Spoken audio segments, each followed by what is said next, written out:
حضرت انس رضی اللہ عنہ فرماتے ہیں کہ نبی پاک صلی اللہ علیہ وسلم جب کسی کام کے بارے میں کوئی بات کہتے تو 3 مرتبہ تکرار فرماتے تاکہ سننے والے اچھی طرح سمجھ لیں۔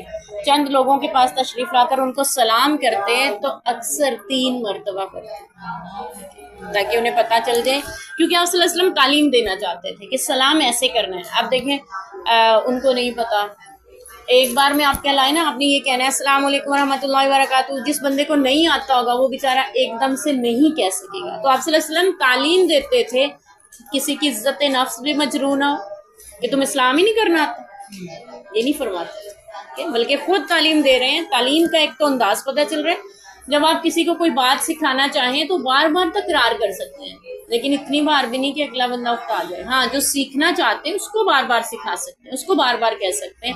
سکھانے کے لیے، تعلیم دینے کے لیے تکرار کی جا سکتی ہے کسی بات میں، کسی بھی چیز میں، تو 3 بار بھی آپ ایک جملے کو، ایک بات کو ارشاد فرماتے ہیں تاکہ ذہن نشیں ہو جائے اچھی طرح۔ اور دوسرا یہ کہ انسان پھر اس پہ عمل کرنے کو بھی دل کرتا ہے۔ آپ جس چیز کو زیادہ بار سن لیتے ہیں نا، آپ کا دل کرتا ہے کہ میں یعنی کانوں میں گونجنے لگتی ہے وہ انسان کے نا، اور پھر اس کو عمل کرنے کے لیے بھی اکساتا ہے اس کا ذہن جو ہے، اس کا دل و دماغ۔ تو اس لیے بھی مقصود ہوتا ہے ایک تو تکرار سے، جو آپ چیز کو آپ تجوید پڑھنے لگ جائیں نا، منہ بند بھی ہوگا نا، آپ کو کانوں میں آواز آ رہی ہوگی، بات یہ یہاں سے ادا ہوتا ہے، یہ یہاں سے، تو آپ کسی نظم کو سن لیں، کسی نعت کو 2-3 بار سن لیں، آپ کی زبان پہ خود ہی جاری ہو جاتی ہے۔ خدا نے خواستہ کوئی گانے سننے والا ہوتا ہے، ان کی زبان پہ وہی جاری ہو رہے ہوتے ہیں۔ تو یہ نہیں، جو چیز آپ تکرار سے سنتے ہیں وہ آپ پہ اثر بھی کرتی ہے، اور آپ کے دل و دماغ پہ اور عمل پہ اس کا اثر بھی باقی۔